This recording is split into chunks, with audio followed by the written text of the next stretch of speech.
Today, I'll share my experience creating a Mr. Beast style video. As a filmmaker, you'll encounter projects in your career that will push you outside your comfort zones. This video was one of those projects. The first lesson I want to share is a project like this is as possible for me as it is for you.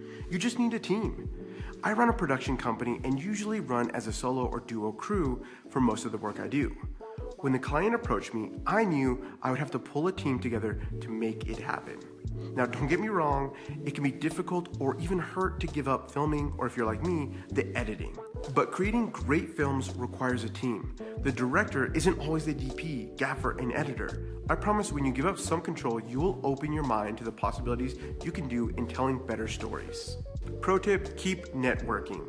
I pulled my crew from people I've stayed in touch with over the years from college, other jobs, and other productions. It was especially beneficial when I was told we needed more camera ops on short notice. Now, shout out to my boy David Rodriguez for also having a great network, because he was able to bring 3 other camera operators after my network was unavailable. Now, the budget was tight for this project, but I was able to have another producer, 6 other camera operators, and another editor for my crew. David, who's worked on some reality TV shows, shared with me that it would have been good to have some production assistants. I totally agree. Having them would have allowed me freedom to not be running around dealing with some logistics, and it allowed me more time as another camera operator / director. Bonus tip, be sure to check in with your crew after your shoot so that you can get feedback on how you can be better as a director or a team lead. Now for some nitty gritty with a quick gear shakedown. We ran 10 night vision action cameras hooked up to battery banks for the hiders. They performed pretty well, and I'd use them again. That would be, I didn't even think of packing a shovel with me.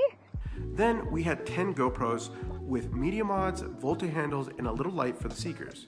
These cameras were somewhat flaky. I don't know if that's exactly the right way to put it, but when they worked great. How do I find them? Well, you're going kind of fast. Even after testing and charging, there were issues with some not getting charged from the Volta handle on the day of the production.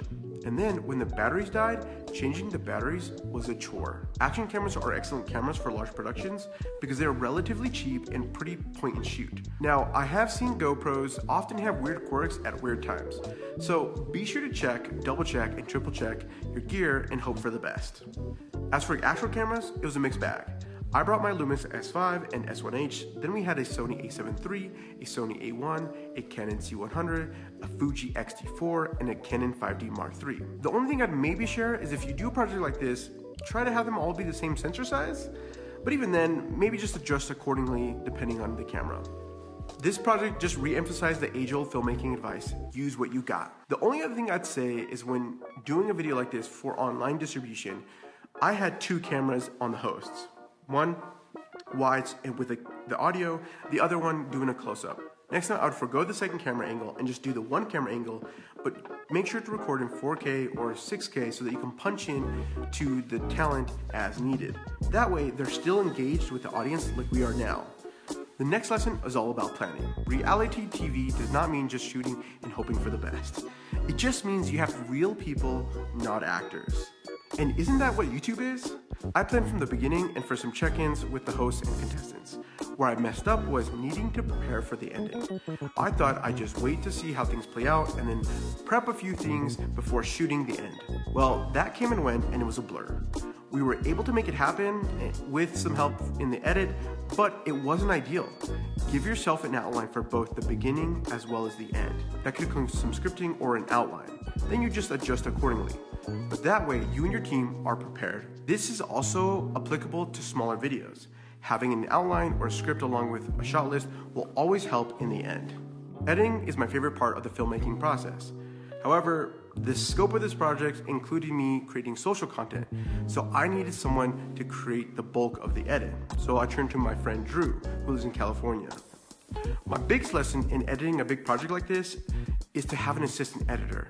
Drew was terrific, but I wish I could have assisted more than I did. Having an assistant editor lets one editor focus on the story while the other does all the other things, and perhaps even helps contribute to the overall story. In our scenario, Drew worked on it. He created the first and second act. I helped with the third act. Then we helped craft it to make it feel and land better. And I do believe we could have made it better if we had both been working as an assistant editor and editor combo.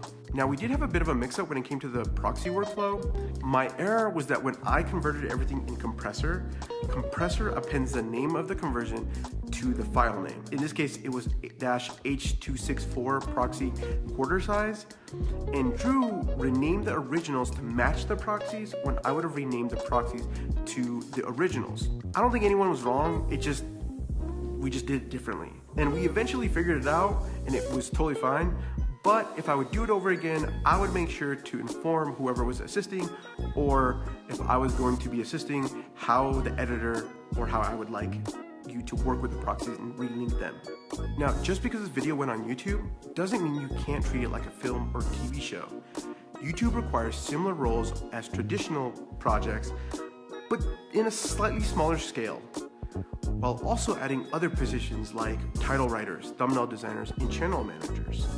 So don't be scared to think bigger than just as a solo video producer.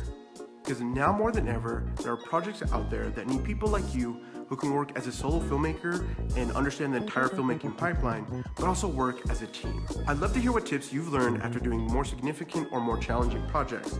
And if you're interested in learning more about the things that I did or learned doing this project.